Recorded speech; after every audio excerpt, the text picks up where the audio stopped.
사랑하는 성도 여러분, 오늘 7월의 마지막 날 우리가 생명의 삶에 기록되어져 있는 하나님의 말씀을 통해서 함께 말씀을 나누고 또 하나님의 은혜를 기억하고 이번 한 달 또 우리가 건강하게 하나님이 지켜주신 은혜에 감사하며 또 새롭게 시작되어지는 새로운 달을 잘 준비할 수 있는 거룩하고 복된 하루가 되실 수 있기를 주님의 이름으로 간절히 축원합니다. 우리는 계속해서 로마서 4장에 기록되어져 있는 하나님의 말씀을 가지고 한 주간 큐티하며 하나님의 말씀을 나누고 있습니다. 사실 제가 말씀을 묵상하고 하나님의 말씀을 큐티하면서 생명의 삶에 기록되어져 있는 메시지를 우리가 쉽게 큐티하고 말씀을 나누는 것, 이것을 좋아하긴 하지만 사실 이런 큐티의 방법은 사실은 또 좋지 않은 이러한 모습들도 있는 것이 사실입니다. 왜냐하면 4장 한 장을 우리가 전체를 다 묵상하고 사실은 3장과 4장과 5장이 어떻게 연결되어져서 3장의 메시지가 4장에서, 4장의 메시지가 또 5장에서, 로마서 1장에서부터 16장까지 전체는 어떤 메시지를 가지고 일목요연하게 로마서가 한 지점을 향해서 메시지를 전달하고 있는가, 이것을 전체적으로 로마서를 다 이해할 필요가 있습니다. 그런데 이렇게 생명의 삶처럼 4장만 가지고도 3번에 걸쳐서 이렇게 메시지를 쪼개 놓으면 사실은 4장 전체가 전달하고자 하는 또 혹은 로마서 전체가 전달하고자 하는 중요한 메시지를 놓쳐버릴 수 있는 그러한 일들이 발생할 수 있습니다. 그래서 제가 의도적으로 4장 전체를 큐티하면서도 아브라함이 가졌던 믿음, 그 믿음의 본질이 무엇인가에 대한 메시지를 계속해서 전달하고, 그것이 4장이 이야기하고 싶은 핵심 메시지라고 하는 것을 계속해서 전달하고 있습니다. 사실은 한 절 한 절 무슨 내용인가 하는 것도 대단히 중요한 내용이지만 4장이 이야기하고 싶은 메시지가 무엇인가 하는 것을 우리가 발견하는 것도 대단히 중요한 성경을 이해하는 그러한 메시지이기도 합니다. 그래서 사실 4장은 할례와 아브라함과 다윗, 그리고 아브라함이 경험했던 삶의 모습을 통해서 우리가 가지고 있는 본질적인 믿음은 무엇이었는가 하는 것을 이야기하고 있는데, 사도 바울이 이야기하고 싶은 중요한 믿음의 메시지는 바로 이 믿음은 예수 그리스도라는 것입니다. 아브라함이 가졌던 본질적인 믿음, 그것은 바로 예수 그리스도에 대한 믿음입니다. 그가 경험했던 삶의 경험을 통해서, 자식을 가질 수 없는 삶의 경험을 통해서, 그러한 상황에서 다시 하나님이 주신 이삭을 통해서, 그리고 그 이삭을 모리아산에서 죽여야 되는 이러한 환경과 상황 속에서, 그리고 그가 경험했던 모든 삶의 라이프 스토리를 통해서 아브라함이 한 가지 깨달은 것이 있었으니 그것은 바로 메시아입니다. 예수님, 이 땅에 오실 예수님, 그가 어떻게 오셔야 하는지.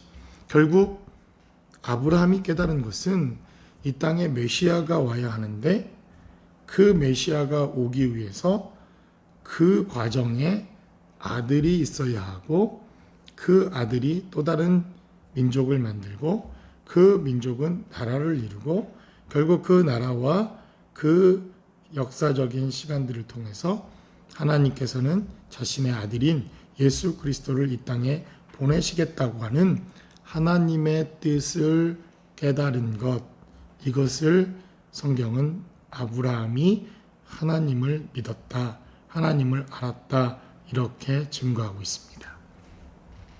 그래서 아브라함이 하나님을 만났다고 하는 것, 아브라함이 갈대아 우르에서부터 하나님의 부르심을 그가 경험합니다. 그러나 그때 그 사건을 통해서 아브라함은 믿음의 조상이 되지 않습니다. 그리고 갈대아 우르에서부터 그가 계속해서 하나님의 말씀을 쫓아 가나안 땅으로 가다가 그는 하란이란 땅에 잠시 머무르게 됩니다. 그때도 그는 믿음의 조상이 되지 못합니다.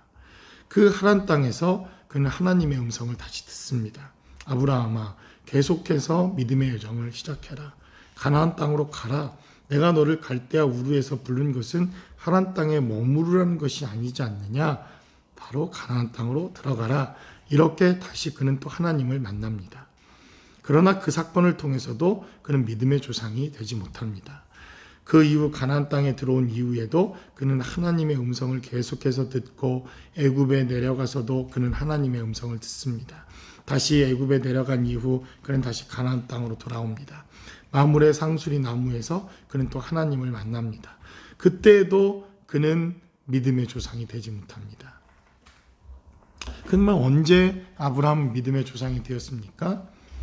하나님을 만난 사건이 믿음의 조상이 되어지는 근본적인 사건이라고 제가 말씀을 드렸는데, 그 하나님을 만나고 난 이후 하나님이 어떤 분이신가, 하나님이 누구인가를 깨달았던 사건이 시작됐을 때 아브라함은 믿음의 조상이 됩니다. 그가 하나님의 은혜를 깨닫게 되어지는 가장 중요한 사건, 그것은 바로 메시아 사건입니다. 그래서 오늘 18절에서부터 25절까지도 아브라함이 개인이 경험했던 사건, 그가 아들을 낳을 수 없는 100세가 되어 자기 몸이 죽은 것처럼 이 모든 것이 확인되어지고 사라도 경수가 끊겨 더 이상 생산해내지 못하는, 자녀를 생산할 수 없는 이러한 죽은 자와 같은 몸이 되었던 이 사건에서 그는 하나님의 약속을 통해서 그 약속의 언약을 통하여 메시아가 올 것이라고 하는 사실을 그는 깨닫게 됩니다. 이것을 깨닫게 되어진 그 순간 시점, 그는 믿음의 조상이 되었다는 것입니다. 그래서 우리의 믿음의 여정도 단계와 과정이 있습니다.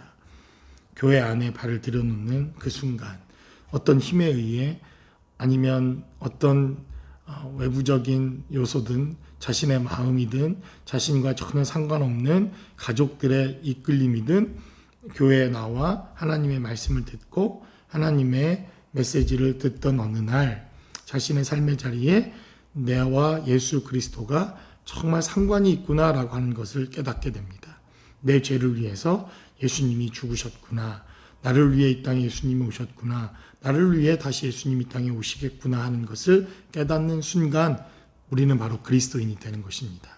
그래서 바로 아브라함의 일생과 여정이 대단히 중요하게 사도 바울은 로마서에 다루고 있습니다. 그래서 이 100세가 되어지는 사건, 이것은 아브라함이 가나안 땅에 들어와 25년이 지난 사건입니다.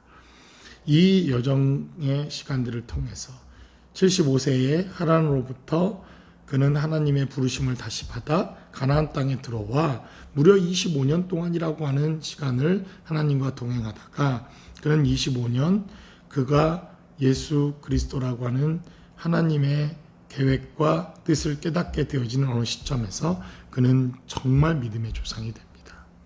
이것이 바로 로마서가 사도 바울이 우리에게 강조하고 있는 믿음의 원리요, 믿음의 의미요, 믿음의 영적인 의미라고 하는 것을 성경은 우리에게 강조하며 증거하고 있습니다.